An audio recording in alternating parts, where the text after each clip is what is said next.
شہری عذر نہیں ہے تو اب آپ اگر نماز گاڑی میں پڑھتے تو پھر آپ کی نماز نہیں ہوگی، اگر وہ فرض نماز ہے تو اس کے لیے آپ کو نیچے اترنا پڑے گا۔ لیکن اگر کوئی شہری عذر ہے، جیسے کہ اللہ جل شانہ نے قرآن میں ارشاد فرمایا کہ فَإِنْ خِفْتُمْ، اگر تمہیں کسی قسم کا خوف ہے تو پھر کیا کرو کہ تم پیدل چل کے نماز پڑھ لو یا پھر سواری پر پڑھ لو۔ سورہ بقرہ میں اللہ جل شانہ نے ارشاد فرمایا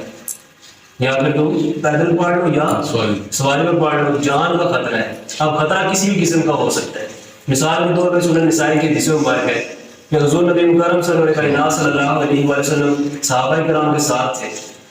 اور بارش ہو گئی، وہاں پہ آپ صلی اللہ علیہ وسلم نے منادی کو حکم دیا، یعنی کہ ندا دینے والے کو، آواز دینے والے کو حکم دیا کہ تم آواز دو کر تمام صحابہ کرام جو نمازی ہیں وہ نمازوں کو اپنی سواری کے اوپر ہی پڑھیں۔